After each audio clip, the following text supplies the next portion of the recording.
Owning a restaurant is one of the hardest jobs in America, maybe the world. Owning a successful restaurant, extremely hard. Dealing with a failing restaurant is debilitating. So if you have a failing restaurant and you want to turn that around today, here's what I would do if I was you. I'm Mike Bausch. I own 12 restaurants across 20 different brands. Also, I own the Unsliced Restaurant System, something I built to help independent restaurant owners get over the humps, up-level their business if they're highly efficient, and get them to where they want to be. If your business is failing, do this stuff today. The number one thing you are going to do is stop blaming other people. Don't blame your staff.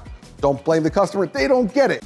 You don't get it. You have not made this easy enough for your customer. If someone else is busy and you're not, it's your fault. Accept that. Because once you own this, then the beauty of owning that failure is you're in a position to own your success. Do not be a victim. Do not blame others. Assume you suck or something about this place sucks, so therefore you can unsuck it. What sucks? Is it the food? Nah, the food's perfect. It's probably all right, probably solid. Maybe that's not the problem. Maybe it is. What do your Google reviews say? If the Google reviews are saying, yeah, it was all right, then it's not good enough. It's just not. It's objectively not good enough. So iterate, try it 20 times, try it 50 times with people who don't care about your opinion and get it better. Buy better ingredients, learn better processes, do Google. I'm gonna give you a little bit of a hint though.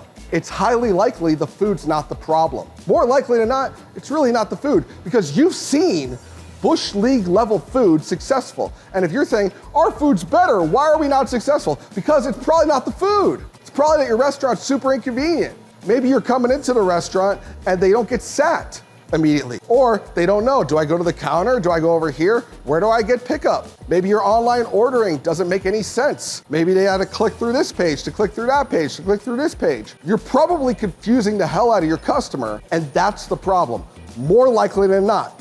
Additionally, does staff care? Not did they show up, do they care? You have to care about them, not like I paid them. That's not caring. You gotta care about their success so they care about your success. If they do the job right, do they have any level of incentive pay? If they do, they're gonna be better.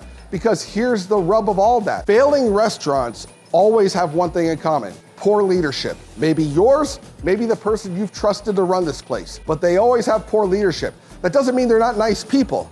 It means they're poor leaders. Maybe you haven't empowered them. Maybe they're just toxic. Doesn't matter. You're losing money. So you got to up-level the leadership.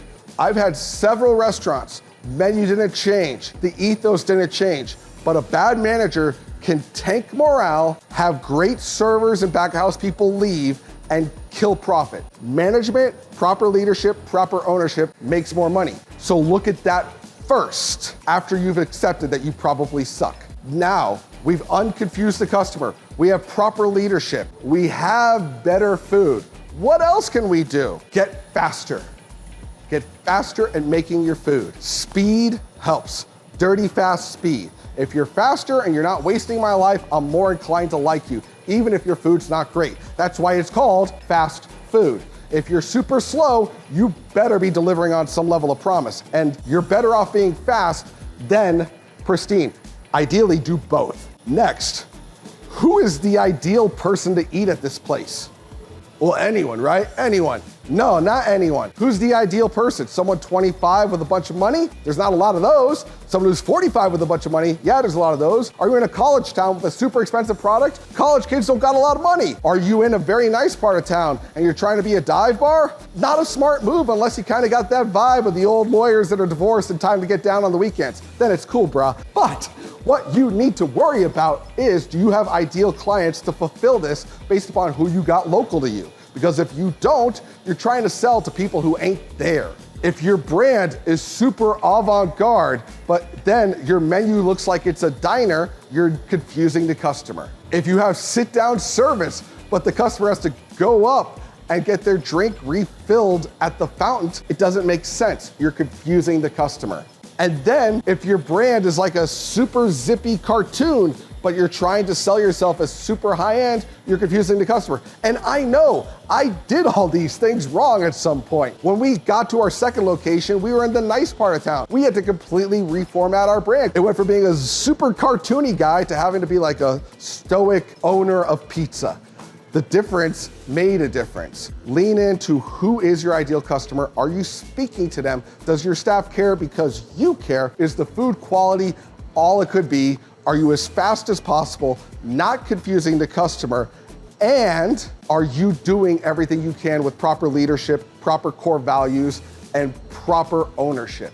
Now let's say, for the sake of argument, you've done all of that, all right? You've done all that. Mike, I've done all that. I just can't move the needle. This location is too hidden. I can't make a difference. Then this is the Hail Mary pass you gotta operate as. You are going to operate as if you were just a caterer. Imagine you locked your front doors. You locked them. No one's coming in. What would you do? You'd probably start DMing and calling up businesses and saying, hey, we'd love to bring you out some food. Would you like to try it? Operate like a caterer that's only profiting off catering money, and you will now get money. Now, imagine you fixed your restaurant and added catering. Wow, that sounds like a really good idea to have a profitable business. Conduct yourself like you are a full-blown caterer, like you are a full-blown restaurant, as if your bar was just a bar, not a bar attached to a restaurant, but just a bar. Is the bar good enough to be just a bar? Is the restaurant kick-ass enough to be a great restaurant? Is the catering arm the best in town? If you do all of those things, now, and really only now, do you have a shot to save this thing after you've leaned into all those other things about being endearing and being David to beat Goliath by leaning in on people, food quality, speed, service, ambiance, and your marketing. I'm Mike Bausch, owner of the Unsliced Restaurant System. GetUnsliced.com. I want to help restaurants who want to win. Do you want to win, but you just need a path? I'm your Huckleberry. Look right there. Google me. I got nothing to hide. And let's get to work together. No BS, all killer, no filler. GetUnsliced.com. Let's up level together in the restaurant game.